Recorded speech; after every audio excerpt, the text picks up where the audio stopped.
છોટાઉદેપુર જિલ્લા વહીવટી તંત્ર દ્વારા મોક ડ્રીલ યોજાઈ। નવદુર્ગા પેટ્રોલ પંપ ઉપર ગેસ લીકેજની ગંભીર ઘટના યોજાઈ હતી।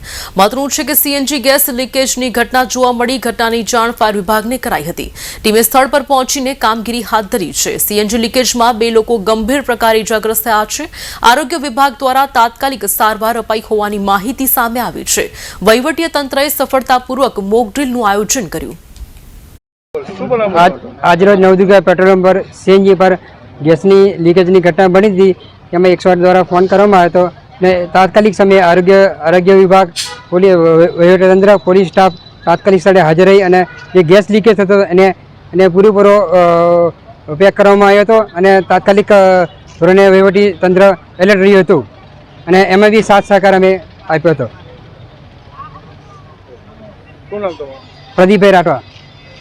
નવદુર્ગા પેટ્રોલ પંપ ખાતેથી ઇમરજન્સી કોલ આરોગ્ય શાખા જિલ્લા પંચાયત ખાતે આવ્યો હતો, જેમાં તાત્કાલિક યુદ્ધના ધોરણે ઇમરજન્સી મેડિકલ ટીમ આરોગ્યની એ ઘટના સ્થળે પહોંચી અને સફળતાપૂર્વક જે આગની ઘટના બની એમાં 2 કેઝ્યુઅલ્ટી પણ થઈ હતી। એનું સફળતાપૂર્વક જરૂરી આરોગ્યની સેવા આપીને આ જે આગની ઘટના હતી એને સફળતાપૂર્વક પાર પાડવામાં આવી।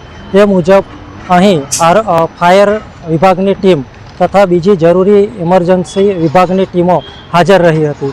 એ રીતના આ આગની ઘટનાને સફળતાપૂર્વક પાર પાડવામાં આવી અને છેલ્લે અંતમાં અમને એવું જાણવા મળ્યું કે આ એક આગની મોક ડ્રીલ હતી, જે અમારા આરોગ્ય વિભાગની ઇમરજન્સી મેડિકલ ટીમે સફળતાપૂર્વક पार करी।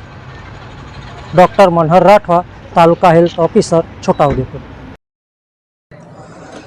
आज रोज छोटाउदेपुर अग्निशमन और तात्कालिक सेवा विभाग द्वारा डिजास्टर ने संयुक्त राखी एक मॉक ड्रिल आयोजन करेल नवदुर्गा पेट्रोल पंप पर सीएनजी लीकेज एंड फायर।